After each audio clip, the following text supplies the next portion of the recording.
Shalom. గత వారము ప్రపంచంలోని క్రైస్తవులు రెండు గొప్ప సంఘటనలను జరుపుకున్నాం. ఒకటి చివరి భోజనం, మరొకటి గుడ్ ఫ్రైడే, యేసు శిలువపై బలి అయిన రోజు. కానీ ఈ రెండు సంఘటనల మధ్య ఒక గొప్ప రహస్యముంది. అది చాలామందికి తెలియదు. ఆ రహస్యం పస్కా పండుగ మరియు ప్రభు చివరి భోజనం గురించి. ఈ ప్రపంచంలో జరిగిన అత్యంత గొప్ప రహస్యమేమిటో మీకు తెలుసా? ఒక పండుగ, ఒక భోజనం, ఒక గొర్రెపిల్ల. ఇవి అన్నీ ఒకే గొప్ప సంఘటనను సూచించాయి. వేల సంవత్సరాల ముందు జరిగిన పస్కా పండుగ అసలు ఎందుకు జరిగింది? మరియు ఎందుకు జీసస్ క్రైస్ట్ తన చివరి భోజనంగా పస్కా భోజనాన్నే ఎంచుకున్నాడు? ఆ రాత్రి జరిగిన సంఘటనలు శిలువపై పూర్తయ్యాయి. ఈరోజు మనం తెలుసుకోబోతున్నాం పస్కా పండుగ రహస్యం. పస్కా పండుగ ప్రారంభం. వేల సంవత్సరాల క్రితం ఇశ్రాయేలీయులు ఈజిప్టులో బానిసలుగా జీవించారు. దేవుడు వారి బాధను చూశాడు. ఆ సమయంలో దేవుడు ఒక మనిషిని ఎంచుకున్నాడు. అతని పేరు మోసెస్. దేవుడు అతని ద్వారా ఫరోకి చెప్పాడు, నా ప్రజలను విడుదల చెయ్యి. కాని ఫరో వినలేదు. అప్పుడు దేవుడు ఈజిప్టుపై 10 మహాశాపాలు పంపాడు. చివరి శాపం అత్యంత భయంకరమైనది. ఆ రాత్రి ఈజిప్టులోని ప్రతి మొదటి కుమారుడు మరణించబోతున్నాడు. కాని దేవుడు ఇశ్రాయేలీయులకు ఒక ఆజ్ఞ ఇచ్చాడు. పస్కా గొర్రె. దేవుడు ఇలా చెప్పాడు, ఒక గొర్రె పిల్లను తీసుకోండి, దాన్ని బలి చెయ్యండి.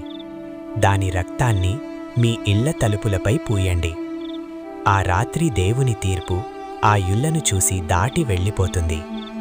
అందుకే ఆ పండుగకు పేరొచ్చింది పాస్ ఓవర్, పస్కా.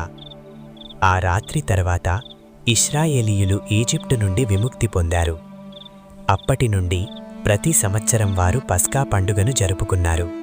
కాని వారికి తెలియదు, ఈ పండుగ భవిష్యత్తులో జరగబోయే ఒక గొప్ప సంఘటనకు సూచన. యేసు చివరి పస్కా భోజనం. వేల సంవత్సరాల తర్వాత జీసస్ క్రైస్ట్ తన శిష్యులతో కలిసి పస్కా భోజనం చేయడానికి సిద్ధమయ్యాడు. అది ఆయన జీవితంలో చివరి రాత్రి. ఆ రాత్రి జరిగిన భోజనాన్ని లాస్ట్ సప్పర్ అంటారు. భోజనం మధ్యలో యేసు ఒక రొట్టె తీసుకున్నాడు. ఆయన దాన్ని విరిచాడు. అప్పుడు ఇలా అన్నాడు, ఇది మీకోసం ఇచ్చబడే నా శరీరం. తర్వాత ఆయన ఒక పాత్రలో ఉన్న ద్రాక్షారసం తీసుకున్నాడు. ఆయన ఇలా అన్నాడు, ఇది నా రక్తము, పాపముల క్షమాపణ కొరకు కుమ్మరించబడుతుంది. ఆ సమయంలో శిష్యులు పూర్తిగా అర్థం చేసుకోలేదు. కాని యేసు పస్కా గొర్రెకు సంబంధించిన నిజమైన అర్థాన్ని చెప్తున్నాడు. పస్కా భోజనంలోని 4 పాత్రలు. యూదుల పస్కా భోజనంలో 4 పాత్రలు ద్రాక్షారసముంటాయి. ప్రతి పాత్రకు ఒక అర్థముంటుంది. 1 విమోచనం, 2 విడుదల, 3 రక్షణ, 4 ఆనందం. యేసు 3వ పాత్రను తీసుకున్నాడు. దాన్ని రక్షణ పాత్ర అంటారు.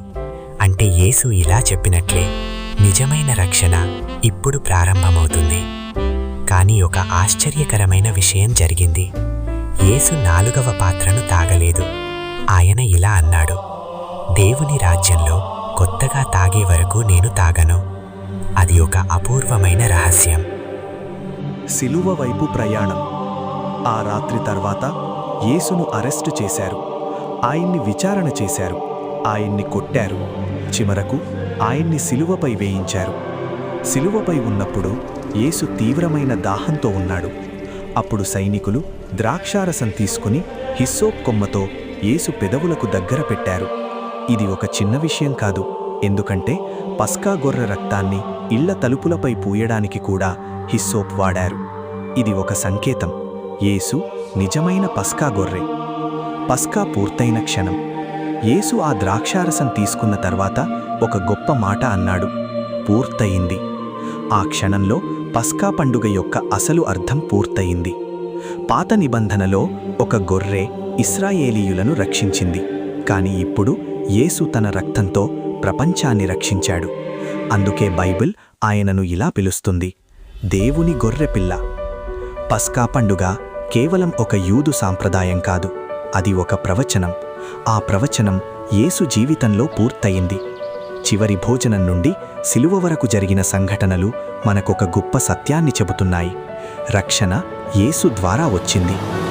ఈ వీడియో మీకు ఆశీర్వాదంగా అనిపిస్తే లైక్ చేయండి, షేర్ చేయండి మరియు బైబిల్ స్టోరీస్ కోసం ఛానల్ సబ్స్క్రైబ్ చేయండి.